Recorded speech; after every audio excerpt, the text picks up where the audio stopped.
My name is Jane Raisch. I'm a lecturer at the University of York in the Department of English and Related Literatures. I'm also a senior fellow in the Society of Fellows in Critical Bibliography and a current council member. I'm Dave Harper. I'm currently the head of the Department of English and Philosophy at West Point. I'm also a senior member of the Society of Fellows of Critical Bibliography, which grew out of the Mellon Fellowship that I was part of, and I'm currently on the board of directors for Rare Book School. I had exposure to bibliographic techniques of scholarship prior to Rare Book School, but only a little bit. Like, I didn't know what I didn't know until I came to Rare Book School. And the opportunity to apply for the Mellon Fellowship and have originally, I think, 3 courses at Rare Book School was an amazing opportunity to increase my exposure to those skills. And I didn't know it at the time, also to join a really amazing community of people. So that's what drew me to RBS, was that opportunity for training and what the Mellon Fellowship offered. Yes, I also joined through the Mellon Fellowship, initially, I think, drawn to the expertise and skills I could gain in thinking about the book as a material object, something that you're not necessarily going to get in your kind of traditional doctoral programs. But one of the big takeaways, just as David said, was the amazing community of fellow scholars and then also librarians, curators, booksellers, book collectors that I discovered at Rare Book School. That's what really, I think, keeps you going. That's the thing that continues to make it such a wonderful community to be a part of. So it began as sort of an academic instinct and an academic sort of desire, and really has turned into something so much more than that, something about the people and the connections made because of a shared love of books as objects. Other than meeting Dave, I think I took Ian Gadd's History of the Stationers Company. And I have a wonderful memory of walking into the classroom, seeing Ian in the front of the classroom, realizing I was being taught by the world expert on the Stationers Company, sitting down, looking around at my fellow students, realizing Heather Wolfe was to one side of me, David Vandermeulen was on the other side of me, Claire Bourne was also a member of this class, and realizing not only was the teacher of this class a huge deal, students sitting with me were also huge deals in the book and bibliography world. And that's, I think, encapsulates the wonderful dynamic of Rare Book School as a place where teachers are students and students are teachers. And I will always remember that moment and the wonderful experience of that classroom and the kind of intellectual laboratory we created as a group and the incredible minds that were sort of gathered together there in that room. Again, aside from meeting Jane, I'd have to say I have a pretty typical story. I imagine many stories come out of descriptive bibliography. Yes.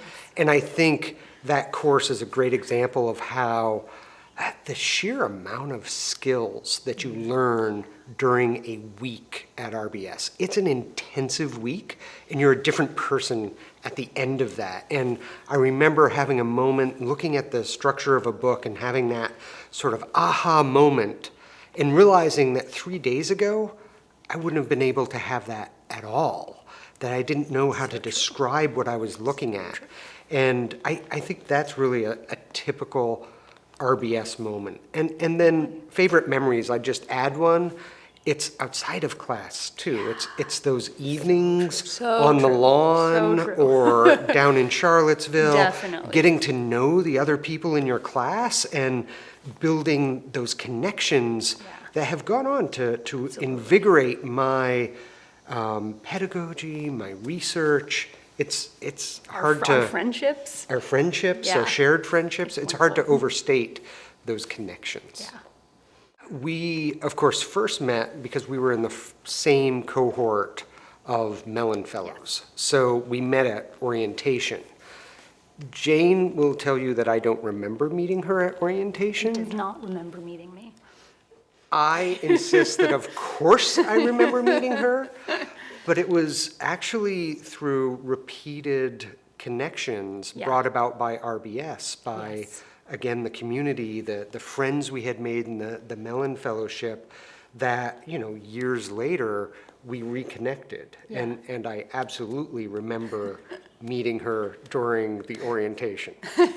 It's the wonderful way I think this community and Rare Book School, both through the summers, creates these kind of opportunities for intersection that we kept coming across each other, but also in a really powerful way outside of Charlottesville, that we kept coming across each other in other academic contexts or just traveling and finding each other at archives and that sort of thing. And yeah, so that's how we met. I can't say enough about how important the Mellon Fellowship has been for me, both professionally and obviously personally. I think its value is in many ways a kind of amplification and extension of what makes Rare Book School wonderful, which is to say it's not just that it's a collection of truly some of the most brilliant people I have ever met and worked with, but also people who are wonderful people, who have become incredible mentors to me when I was an early career and sort of early graduate student, people who have invited me to go speak at their university, which was hugely important for me as I was developing as a scholar, but also just people I now look up when I'm in a city, get a drink with, we talk books. It's those really sort of almost intangible kinds of connections that I think are fundamental to both academic success, to the research we do as academics, but also to a sense of creating a kind of thriving intellectual energy around the study of the book. And I think the Mellon Fellowship and the way it gathered together young scholars, brought them into conversation with one another from completely different disciplines, historians, architects, art historians, and allowed us to sort of nerd out about our shared love of objects and the stories they tell. There is just nothing like that in terms of, again, the academic expertise that can come out of that and the wonderful relationships that were born from it. So the Mellon Fellowship, I have just nothing but amazing things to say about it. The Mellon Fellowship completely changed my relationship to bibliographic research and built that amazing community that I think we've talked about as we've discussed the Mellon Fellowship. I think what's been rewarding for me now as a board member is to sort of see behind the scenes the way that I think the Mellon Fellowship, as well as the other fellowships at RBS, are changing RBS. Yeah. RBS is diversifying its curriculum, its audience, its students, its teachers, in a way that is really approaching, this idea of the global history of the book. And I think it's really an important engine for making change within the bibliographic world. And I think the Mellon Fellowship was sort of a model of how to do that by bringing together these diverse disciplines, diverse people, to sort of think about the book from all these different perspectives. And it's really been an enriching thing to be part of, both professionally and personally. One thing we've noticed now as being senior fellows, we began as sort of, new fellows into this new fellowship, and we're sort of understanding what we were part of, and now we're senior fellows. And one of the really gratifying things to watch has been how so many members of our original 3 cohorts of the fellowship are now teachers at Rare Book School. So Nick Wilding, Rachel Stein, Ben Norse, I'm probably forgetting a few other people. Yeah. But I mean, it's, people that we were learning with and learning from, of course, in the classroom are now designing and running incredible courses at Rare Book School. And so I just wanted to mention that because I think it beautifully encapsulates what you were saying about the sort of interchange between Rare Book School and the Mellon Fellowship, and also the way in which Rare Book School both sets you up to sort of have this academic success, but also as a place where that success sort of manifests and becomes a place where you're able to share that and sort of disseminate that amongst this, the diverse student populations at Rare Book School. So, you've also given a guest lecture.